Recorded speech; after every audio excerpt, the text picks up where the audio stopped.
In honor of its 25th anniversary, I present a look at the animated film Scooby-Doo on Zombie Island. Let's open it up and get started. The film, while not the first attempt at a darker take of the franchise or depicting the paranormal threats as real rather than a hoax, it is one of the most effective and one of my favorites, another B Mystery Incorporated TV show. I actually had this on VHS tape back in the day. I've seen it many times since then. We open a spooky castle with Mystery Inc. getting ready to bag another monster. To expose him as a lowly counterfeiter named Beeman. The story actually does a very good job of showing what happens as the meddling kids become of age. The script from Davis Story and Glenn Leopold is a key example of that, and director Jim Sternstrom sets the mood wonderfully. After that, we see the crew in new jobs to varying degrees of pining for their pasts. Daphne now working as TV host, with Fred as her cameraman/producer, as one of the first. Velma is now working at a bookstore for mysteries, and Shaggy and Scooby are now working as airport customs security. That's one way to tell this was made in 1998. It was only 5 years later this came out that they were making sure there wasn't a bomb in my Game Boy case. A few calls were made to accompany Daphne on her next assignment to New Orleans, Louisiana, as well as songs from rock band Sky Cycle, The Ghost is Here, and Terror Time. They're honestly no different these days than the bubblegum pop songs from the shows in the 60s and 70s from how they've aged. Though Shaggy and Scooby are enjoying the cuisine in New Orleans, Daphne is out for real haunts as opposed to hoods and masks. One opportunity presents itself from Lena Dupre, played by Tara Cherendorf. She leads them to the manor she works at on Moonscar Island, named for the pirate captain Morgan Moonscar. The voice cast features a variety of voice talent in supporting roles, including Jim Cummings as Ferry Captain Jacques, Adrienne Barbeau as Simone Lenoir, and Mark Hamill as Fisherman Snakebite Scruggs, who mistakenly believes Mystery Inc. are tourists.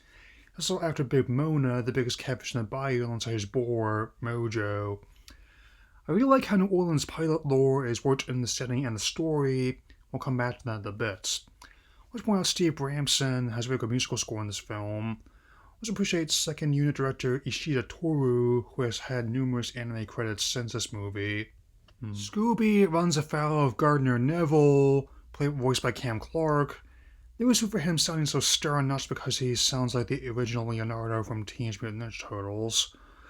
Daphne and Fred begin filming, and Shaggy and Scooby began sampling Island's namesake peppers. To believe the plantation they grow on is also key to the story. As the tour of the house continues, an ominous message written on the walls, Velma is levitated in the air. Fred looks over the footage frame by frame, and the ghost of Morgan is revealed. Appearance from rock band Korn not included with this pirate ghost. Shaggy and Scooby go on a picnic, and Velma continues her investigation, finding a wood maelstrom in the kitchen walls. Though Lena and Simone aren't pleased about the damage, Velma connects Nate to Morgan's pirate ship.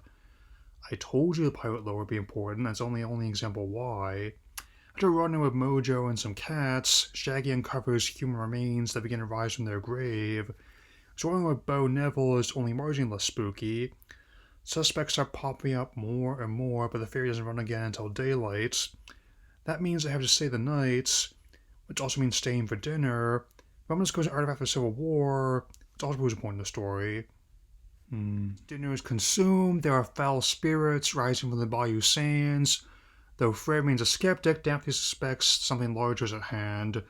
The suspicions gain credibility as one of the dead is propped up against the Mystery Machine. His head comes off in Fred's hands as more rise from their graves.